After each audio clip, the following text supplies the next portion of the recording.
Bonjour, aujourd'hui on va décortiquer un sujet qui est bien plus qu'une simple case à cocher pour les entreprises, l'accessibilité numérique. On va voir ensemble que c'est un véritable levier de performance, un atout stratégique. Et surtout comment des outils qu'on utilise tous les jours, comme ceux de Microsoft 365, peuvent absolument tout changer. Alors, pour commencer, je voudrais partager un chiffre qui fait vraiment réfléchir et qui bouscule pas mal d'idées reçues. Quand on parle de handicap, on a souvent une image très précise en tête, quelque chose de visible. Sauf que, dans la réalité, 80% des handicaps sont invisibles. Oui, 8 sur 10. Ça veut dire que très probablement, au sein de chaque équipe, de chaque entreprise, il y a des personnes qui font face à des défis dont on n'a même pas idée. Et cette idée, elle est parfaitement résumée par Satya Nadella, le PDG de Microsoft.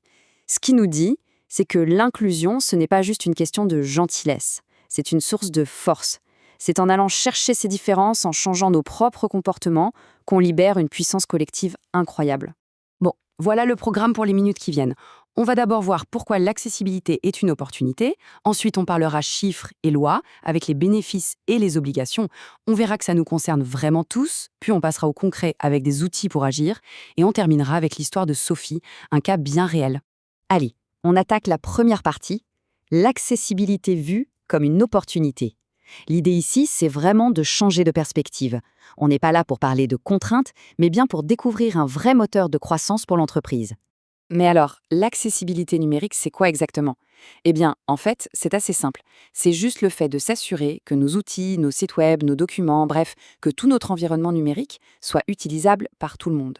L'objectif, c'est que chacun, sans exception, puisse exprimer tout son potentiel. Et les effets positifs, on les voit tout de suite. D'un côté, pour les collaborateurs qui sont déjà là, ça veut dire plus d'autonomie, plus d'efficacité et donc plus de bien-être au travail. Et de l'autre, l'entreprise devient tout de suite beaucoup plus attractive. Elle s'ouvre à un immense vivier de talents qui, sinon, seraient restés à la porte. C'est un véritable avantage concurrentiel.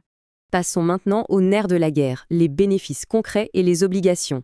Parce que oui, au-delà de l'aspect humain qui est essentiel, il y a des arguments très très solides, que ce soit pour le portefeuille de l'entreprise ou d'un point de vue purement légal. Et là, les chiffres parlent d'eux-mêmes. Une étude très sérieuse d'Accenture a montré que les entreprises qui sont championnes de l'inclusion, eh bien, elles ne jouent pas dans la même cour. En moyenne, c'est 28% de revenus en plus et des bénéfices nets multipliés par 2.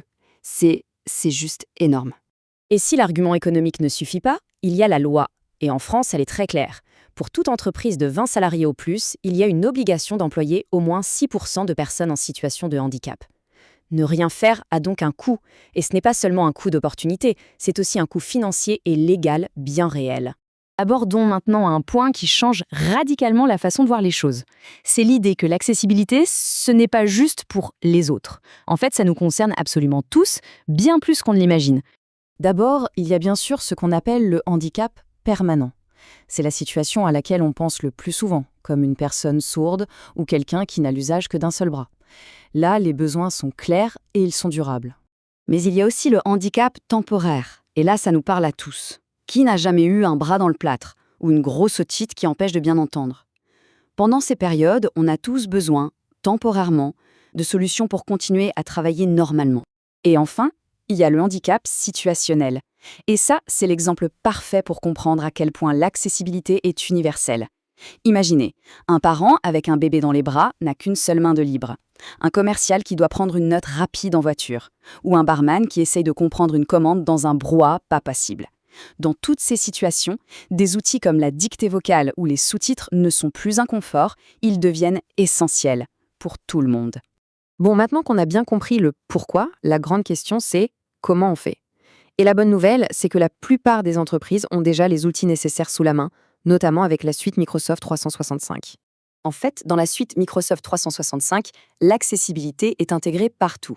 Que ce soit directement dans Windows avec des fonctionnalités pour la vision ou l'audition, ou dans les logiciels qu'on utilise tous les jours comme Word ou PowerPoint, il y a une tonne de fonctionnalités déjà prêtes à être utilisées.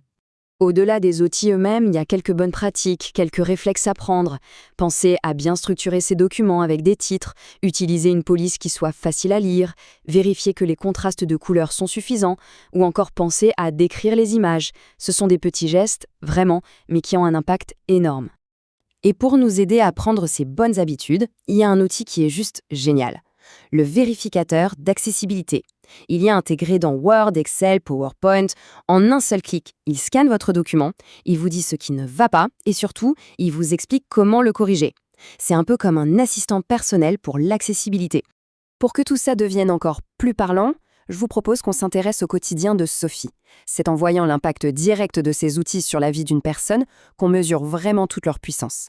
Alors voilà, Sophie est malentendante. Ça veut dire que même avec un appareil auditif, suivre une conversation, et particulièrement dans une réunion avec plusieurs personnes, ça lui demande un effort de concentration immense. Le truc, c'est que Sophie est responsable RH. Les réunions, c'est le cœur de son métier, et cette difficulté à tout suivre, ça crée une fatigue énorme et ça l'empêche de participer aussi pleinement qu'elle le voudrait. Son défi, c'est donc de trouver une solution simple pour surmonter cet obstacle. Et la solution, elle existe. Elle est là, à portée de clic. Que ce soit dans Teams ou dans PowerPoint, il suffit d'activer les sous-titres en direct. Et là, magie, tout ce qui est dit est retranscrit instantanément à l'écran. Pour Sophie, ça change absolument tout. Elle peut suivre sans effort, ça divise sa fatigue par 10 et ça lui permet de se concentrer sur le fond des discussions. C'est une révolution dans son quotidien professionnel. On le voit bien, l'accessibilité numérique, ça va tellement plus loin que la simple conformité. C'est un vrai moteur pour attirer les meilleurs talents, pour rendre les équipes plus productives et pour stimuler l'innovation. La question finalement, ce n'est plus de savoir pourquoi il faut le faire, mais plutôt comment. Comment votre organisation va-t-elle s'emparer de ce sujet pour, à son tour, libérer tout son potentiel ?